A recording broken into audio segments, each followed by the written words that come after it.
What's up, Indy 11 fans? We are getting closer to kickoff of the biggest game in club history. In case you needed any more reason to get excited, we're here with the Open Cup semifinal countdown. In the next minutes, you'll hear from manager McAuley, Cam Lindley, Logan Niedlinger, Tyler Terens, and a special segment with Jack Blake. First off, though, is the hometown kid, Cam Lindley, on why it's so special to be on this run with the club in the city he grew up in. Yeah, it's cool. You know, obviously you want to have success everywhere you go. But being back here with Indy and doing it with them is cool. And I think obviously doing it as a local kid is cool as well. But we have a great group, and just it's been good to get to where we're getting to. But we're not happy with where we're at. I mean, that's so cliche to say, but I mean at this point, you might as well try to go win it. Yeah, it was pretty cool. You know, the guys put in an absolute shift. Everyone that was involved that day. So it was super cool. You know, beating Atlanta, but. You know, we feel like, there's only 2 games now to win a trophy, so that's kind of where our focus is at. I think afterwards, just celebrating with the fans, everyone was ecstatic. Like, you could just, everyone was ecstatic. So to go over there in that corner and see all the fans, they were so happy. We definitely, had enjoyed ourselves a little bit after that. Yeah, I mean, they're good. Their form is not maybe as, good as they would hope, but they're a good team. Obviously, they're in the semifinal of the Cup. They have a lot of high-end players. So they have a good midfield, so it's gonna be a tough battle there. But going to their stadium as well, they kind of have a hostile environment, good pitch, so we like our chances. Cam Lindley has been one of the first names on the team sheet in his time here in Indy, and McAuley has the responsibility of filling out that team sheet on Tuesday night. He knows the importance not only of this game, but the journey to get here. We're getting to the last part of it, and we're here to compete. And that's the first thing. But we're also here to enjoy it because knowing what happens in cup competitions, the earlier rounds are sometimes, the most difficult, challenge. And I would say one of the most difficult games we had was the first game against Chicago. And we won 1-0 and everybody was backs to the wall. And, it was a really difficult challenge and difficult hurdle for us to get over. So we don't get this, what we're coming up to on Tuesday night, without going through that. So, these games now are good, but we've got to reflect on the fact that they only come around because you do the work in the earlier rounds. I think the last round was really good, and everybody says, oh, we've never gone this far, and I think in previous season, I don't think we'd won 2 games in the Cup, so, but taking that aside and not disrespecting what's gone on in the past, but the semi-final means more than the quarter-final. The quarterfinal's okay, but the semi-final is, I think, an achievement for a USL team. And obviously it gets rewarded by the other stuff that comes with it. We've now got to shift that mindset to, it's the final's the most important thing. And if we get there, then winning it. So it's been great so far, but I would say the best moment was beating Atlanta in Atlanta, the way we did it as well. First half I thought we controlled the game. Second half we scored on the counter to take us 2-0, and then we were, backs to the wall, throwing bodies in front of the ball to stop the ball going in there, making saves, making challenges, running, working, till there is nothing left in the tank. And to be able to do that and get rewarded, and rewarded with the supporters as well, I thought that's probably been the biggest highlight. We're fortunate that it's not another USL club where you just go and say it's another game. It's going to be a huge game for us, and knowing how Peter will set the team up, it's going to be a really competitive game for us, and it's going to be a really tough game, And I don't want to, I've not looked into the stats, but I would say there hasn't been many losing seasons for KC at home. So we have to take that into account. They don't lose many games at home. And I think in the last round it went to extra time. He scored in extra time, I think. So they'll throw everything at it because they know as well that it's a fantastic opportunity for them, especially now with the situation where everybody's sort of standing with only, I think they might have 9 games to go or 8 games to go to the end of the season. Having that silverware on display at the end of the season, consider that the season's been a success, even though maybe other things don't come for them. And for us, it's like I said, that mindset of I don't want the players to believe that they've achieved the success of what we've done so far. We've got to go for it as well. Right after that quarterfinal win against Atlanta, Logan Niedlinger made his professional debut for the boys in blue. And since then, he's made quite the impression, giving good performances and becoming the youngest goal scorer in club history. So the obvious next step is a trip to an MLS side for the chance to get to a final.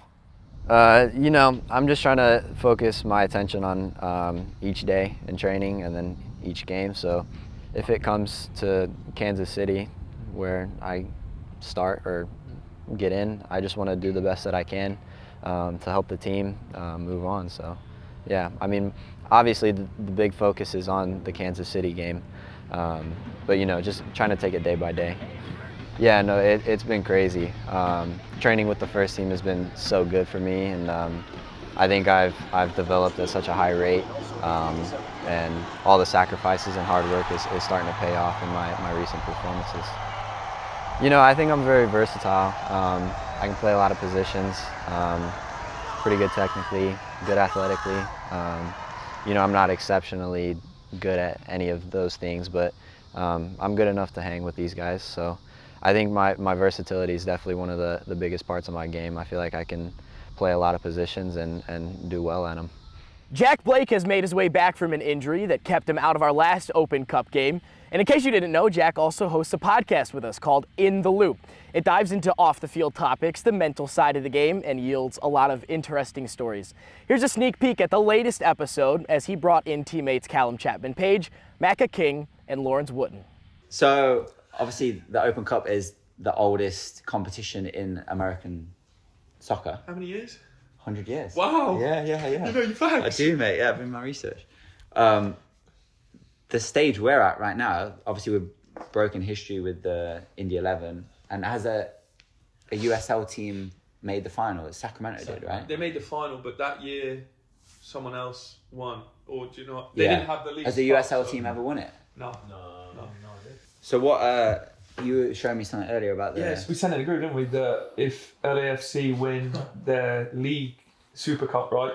The Super Cup, and we win against Sporting, then we go to CONCACAF, which would be wild.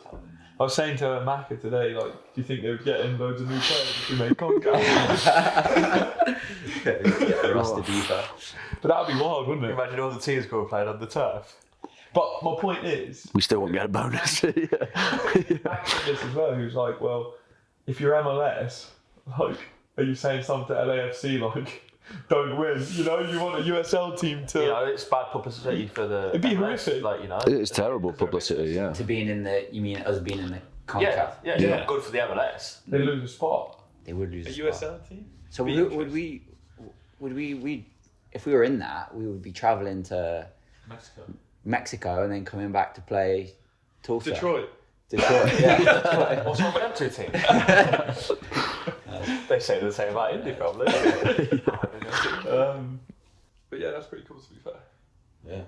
It'd be interesting to see how many fans at KC there'll be. I reckon they sell it. It's a big game, isn't it? I don't know. How big's the stadium? Decent, it's big, mate. Pitch is massive. But when he was It's saying, nice though. I feel like all the pitches in It's MLS nice. are massive. when we were playing Atlanta, like you were injured, right? Yeah. And then you were injured. Like being on that field, it did feel like you feel like a team. You know, you get those moments like when you're like, yeah, we got this, or like, Yeah. we're all on the same Yeah. page. It's hard Yeah, to explain. it was good. It was really good. And the pitches is not like, Yeah. it's playing on a Nice grass. nice grass is so, I felt like everyone so good. like kind of stepped up, you know. Yeah. So Yeah, but that always happens, isn't it? Big games. I agree. And then when you play a not so good team, you see people dropping. It's like, you can't really do that. Yeah. It's difficult It though shows- when it you. shows. I mean, it's easy to get up for the big games. yeah, And yeah, the pressure is higher, but they're the moments you live for, aren't they? Yeah, That's what you that's become what you want. professional for. Last time we did this, we chatted with Devin Kerr about the MLS side of things. So this time, we talked with his broadcast partner and the man who's been on a ton of MLS broadcasts the last couple of years and Open Cup broadcasts since 2017, Tyler Terens, on why this Indy team has as good a chance as any to pull off another cup set. I mean, what pops out to me is Indy 11's performance in the previous round, right? Because it wasn't just a cup set; it was a thorough win. It was a decisive win, and when I'm looking at Sporting Kansas City and looking at sort of their up and down nature this season, yes, there's a lot of talent, well coached, an organization that loves this tournament, has had great success in this tournament. What pops out about this matchup is that if I'm Sporting Kansas City, you can't go into the game with any other thought in your mind that this is going to be a battle for 90 minutes, potentially more, and that this Indy 11 team, and you know, I called most of these guys that are on the roster that are starting these days, you know, when they were playing for different clubs, whether it be for Indy 11 and Tyler Gibson, but Aiden Quinn back in his Orange County days. Like for me, this is a team of like USL All-Stars that have just sort of, you know, descended upon Indianapolis, and I'm just looking forward to this one. I'm like, I'm ready to get to Tuesday already. I mean, I said USL All-Stars, but that's because, you know, I covered the league from 2017 through 2020 from a play-by-play standpoint. And these guys are not surprised by anything, right? I mean, if you're looking at Jack Blake and what he's been able to do, I mean, a USL Championship legend, Aiden Quinn, I mean, he's a Rolls Royce of a midfielder in the middle of the park. And then you got guys like Augie Williams and Romario Williams up top. And these are all players that have been around the block. They've participated in US Open Cup. And while they might not necessarily have had some of the success that some other guys have had, I mean, I think about Douglas Martinez, you know, being with Sacramento. This is a group that I think that has, I mean, the Atlanta game is proof. They haven't shied away from anything or anyone in this competition yet. And I think that the performance against Atlanta says a lot too. Now, granted, Atlanta has not been what we saw Atlanta United in 17 and 18 and even 19 when they won the competition. But the fact that you guys went out there and just simply rolled them over like they were a USL Championship side, that to me, I think is a hard confirmation of what I believe to be true, which is that like Sean McAuley has this group and you know, the ownership has done a great job of recruiting these players.